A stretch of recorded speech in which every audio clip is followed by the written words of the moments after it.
Hey guys, welcome back to the garage. I know it's been a while, but don't worry, it's not because I lost any motivation, and I am still making progress. It's just not a lot of visible progress, but it's progress nonetheless. I've been doing a lot of research, buying and setting up a lot of tools that I need to proceed, and learning how to do new things. One thing that I decided to do was to do as much of the body work as I can at home. I was thinking about having the whole thing professionally media blasted, prepped, and painted, but I figured what's the fun in that? Doing it myself will be slower because I'll need to learn how to do a lot of new things for the first time, but that's why I'm doing all of this anyway. Anyway, here's a few things that I've been doing in the last few weeks. So if I'm going to be doing the body work at home, I need a way for me to drag the body outside of the garage into the driveway for, a variety of reasons like pressure washing or for activities that produce a lot of dust like media blasting or even grinding. I don't necessarily want to do all those things inside of the garage. The problem is that there is this little ledge at the entrance of the garage that doesn't allow the small caster wheels that the car is on right now. Those small caster wheels can't roll over this. So I went to Harbor Freight and picked up 4 large tire casters that hopefully will allow me to do that. So here's the plan. I'm going to use some scrap pieces of metal to make another dolly system. And I know what you guys are thinking. How much time and money is this dude going to spend on caster wheels and making different dollies? I don't know, but it's honestly kind of fun making these, and all these caster wheels will eventually find you uses underneath like metal tables and shelving systems, so I don't really look at it as a waste of money. Well, anyway, I'm gonna use a metal beam to give this thing a little bit of height, but I don't necessarily want to weld on the body. Luckily, there's a spot right here where we took off the front suspension assembly that we can use to bolt this thing up. So let's get to cutting some plates to mount the caster wheels.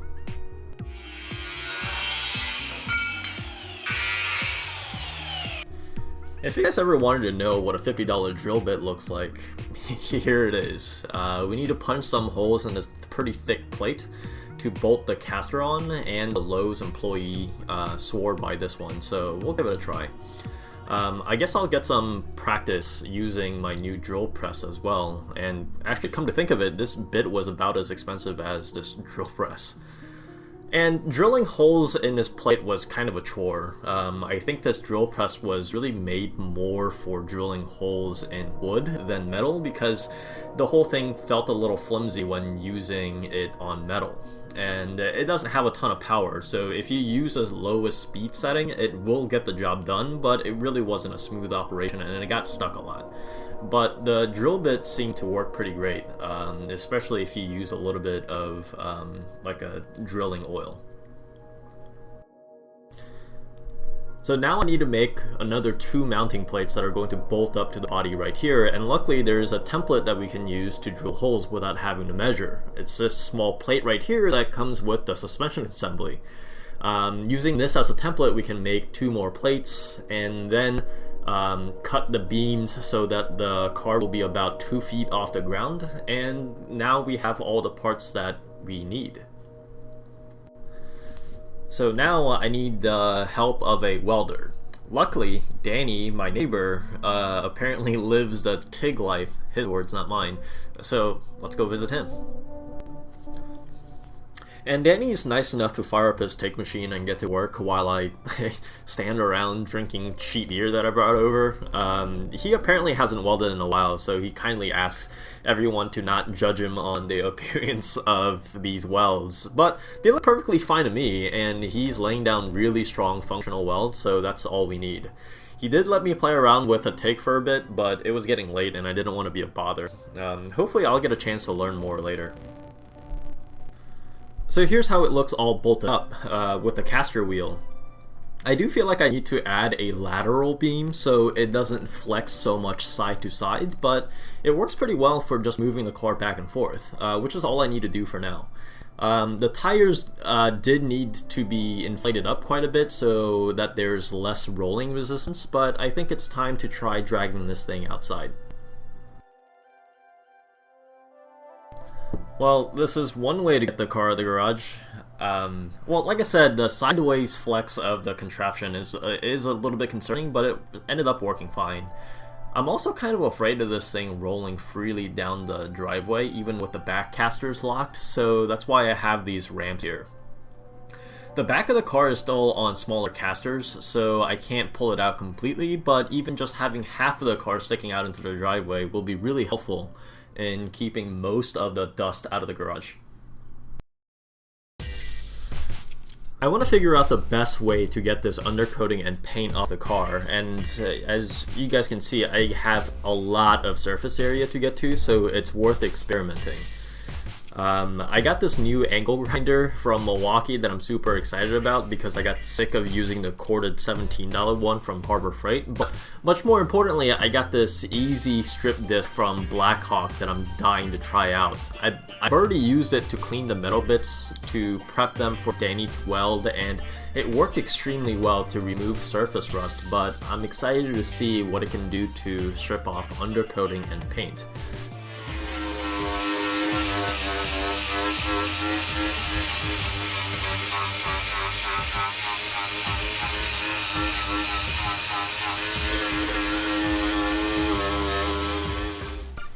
As you can see, it's working pretty well. It's a little bit of a slow progress, but it's just aggressive enough to strip the undercoating and paint off, but not so aggressive that it mars the steel underneath. I am periodically touching the bare metal to see how hot it gets, because the last thing that I want is warped sheet metal.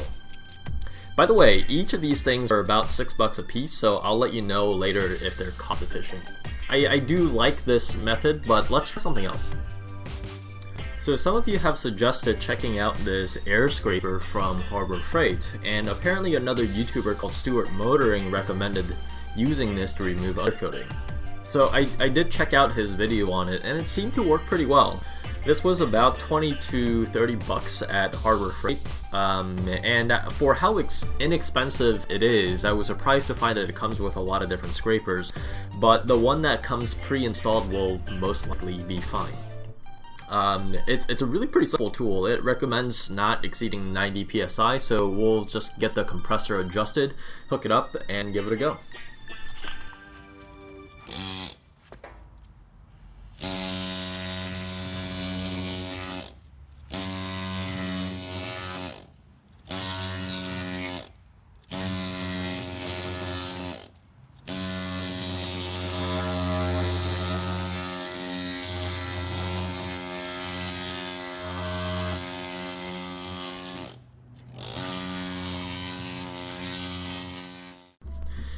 Alright, so this is pretty interesting. The scraper does do a pretty good job of knocking off the undercoating where the undercoating is really old and crusty.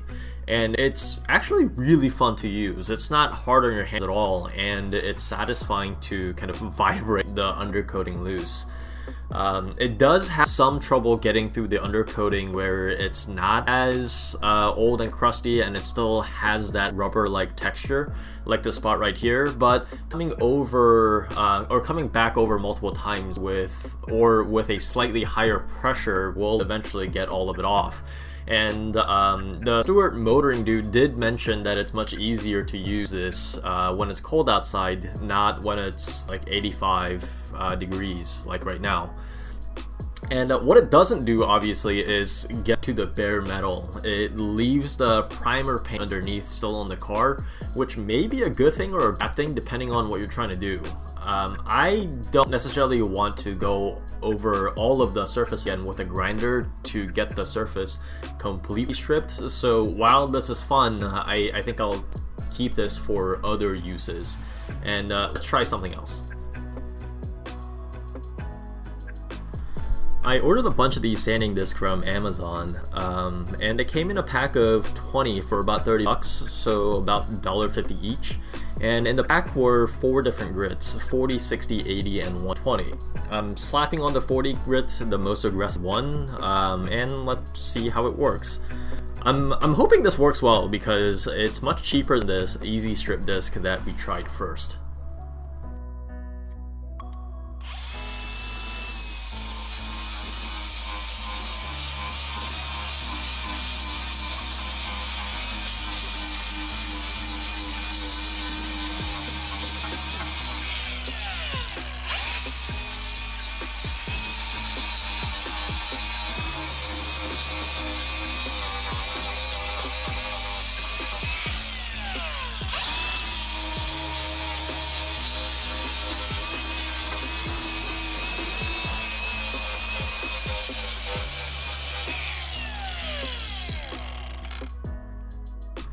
As many of you guys may have guessed, this 40 grit sanding disc is really effective, but basically way too aggressive. It makes quick work of both the undercoating and the primer, but it's so aggressive that it feels like it's almost cutting into the sheet metal. If I'm going to continue using this, I'll definitely have to step it down to the higher grits. One thing that I don't like about this is that since this disc is really flat, the contact patch on the disc to the surface of the body is really small, especially when working on contoured surfaces like this. It's really only using the outside edge of the disc, which wears it out really fast, so I don't actually think this is any more cost efficient than this easy strip disc that we tried earlier. So I'm not a big fan of these sanding discs. Let's try the good old wire wheel next. So this wire wheel was about 10 bucks, and why a wire wheel would be this much money is beyond me, but it looks pretty beefy, so I'm excited. I have been burned by cheap wire wheels that flung wires at high speed at my face before, so I guess I should stop cheaping out on stuff like this. Anyway, you guys know how a wire wheel works. Let's try it out just to compare to the other methods.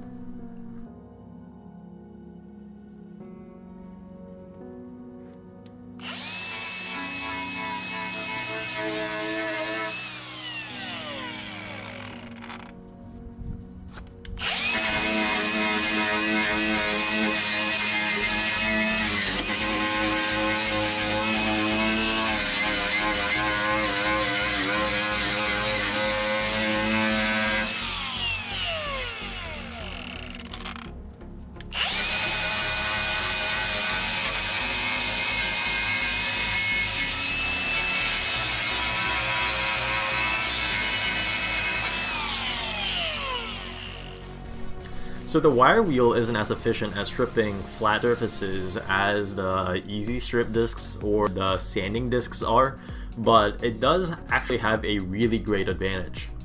You see, the primary contact surface of the wire wheel is perpendicular to the grinder, whereas the contact surface of the other discs are parallel or flat to the orientation of the grinder. What I'm trying to say is that while the wire wheel isn't as efficient at cleaning flat surfaces, it's great at getting the edges and the crevices. And it's surprisingly not that aggressive. I thought metal to metal contact would easily damage the thin sheet metal, and I'm sure it will if you were dumb enough, but it's actually not that bad. It is more forgiving than I thought it would be. Anyway, so far it's looking like I'm using a combination of the easy strip discs for the flat surfaces and the wire wheels to get to the edges, but we're not done testing yet. So I'm sure you guys have seen this before. It's the famous or infamous $20 gravity feed media blast gun from Harbor Freight. And I'm trying this out because there are areas that you simply can't get to with an angle grinder. So you have to either get at it with a wire brush and a lot of elbow grease, or if you have a compressor, which now I do, you can try your luck with a media blast setup. This is literally the cheapest option for media blasting, so I guess I'll try it out. And if it doesn't work as I expect, I'll play around with it, for a bit, or try different media, or just opt for a better setup. But for 20 bucks, you can only be so sorry if this doesn't work. So for the media, I'm opting to use aluminum oxide that I also picked up from Harbor Freight, and I actually think the media was more expensive than the gun itself. I know you can pick up blast media from somewhere like Tractor Supply for much cheaper, but I decided to try this smaller box first, just to see how this thing works. But if I'm going to be media blasting, just having eye protection is not good enough, and I'll also need a respirator, so check this out. So this is like the cheapest full face respirator that I found for like 30-40 bucks. And it's supposed to have mechanical and chemical filtration, but I'm not going to risk my health trying to save a few bucks. I did need, however, just some basic mechanical filtration and something that was going to definitively keep debris out of my eyes. So this is perfect for media blasting. I don't trust it to use in a paint booth or like in a demolition, but it'll do well for what I want to use it for. Plus, it makes me look insane to the neighbors, so that's a bonus.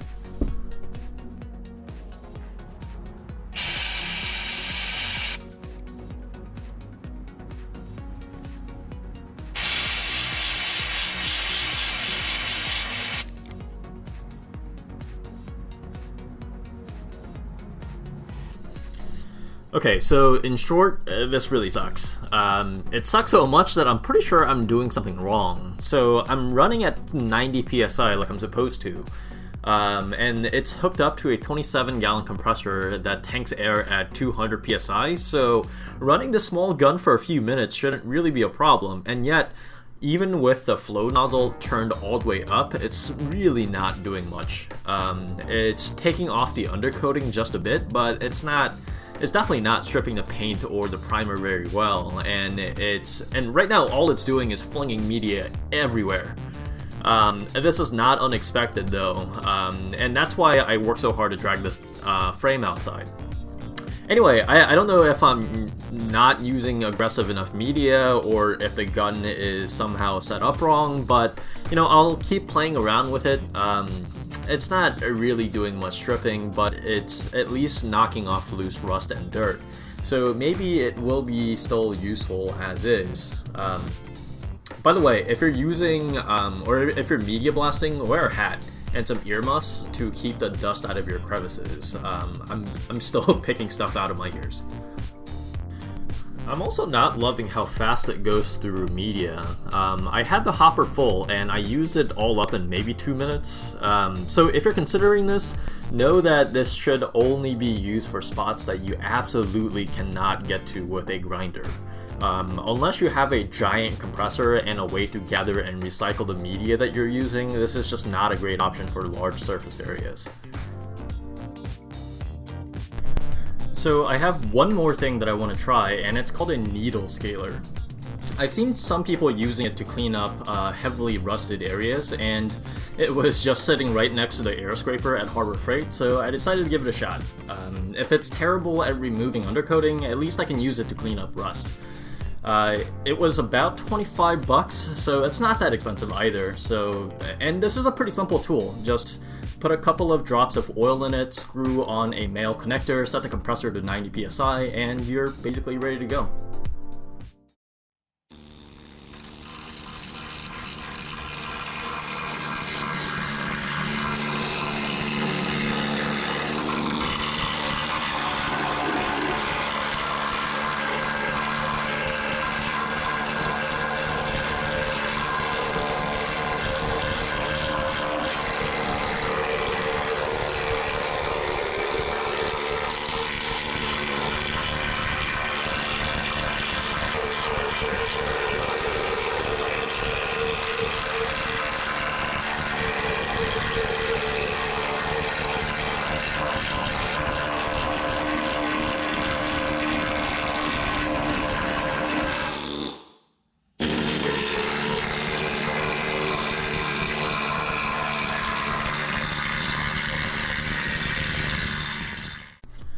Okay, so this is the surprise of the day. This thing actually works even better than the air scraper in my opinion. I'm really pretty glad to try this out because it is a lot of fun to use. It just kind of flicks off the undercoating and it does it really quickly. The best part is that it can get into a lot of crevices and edges, and although it's not cleaning up the primer, obviously it's not really meant for that, but it is making quick work of all of the undercoating, even where it's still rubbery. If I were just trying to remove the undercoating, I'd definitely use a combination of this and the air scraper. The air scraper is probably a lot faster for the areas that are already kind of flaky, but the needle scaler works better for where the undercoating is a bit more stubborn. I also tried this on really rusted areas and it works great. But much to my disappointment though, it worked so well that it actually started exposing areas that have more severe rust problems than I thought. Like this area right here. I thought I could just clean this up and paint it, but after using the needle scaler on it, it is exposing holes and letting me know that the sheet metal has rusted through. So this area I'll have to cut out and patch up. Now, the needle scaler does have a downside, which is, since it's constantly poking at the sheet metal, it leaves a really unsmooth, porous texture to the metal that you'll need to grind down if you're looking for a smooth finish. Now, this is the underbody, and it'll get coated again with a thick undercoating, so I don't really care, but I definitely wouldn't want to use this on a surface that you want a really nice finish, like exterior surfaces. It definitely leaves tiny pits on the surface, so don't use it for the outer shell.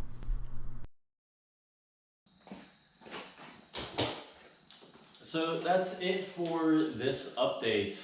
I hope you guys found some of that interesting, and hopefully you guys learned something new. I certainly had a lot of fun just trying out a whole bunch of different new tools. But anyway, if you guys like this content, please go ahead and subscribe, think about donating, or just like the video. It does help. So really appreciate you guys watching. I'll see you guys next time. So what's the pedal doing? It's modulating the amount of amps going through here. Got it. Yeah, so the gas that goes through is consistent, and then there's a lens that filters out the gas to spread it out. Got it. And then, yeah, we got our nice little bead there, so I can hit one more corner, and then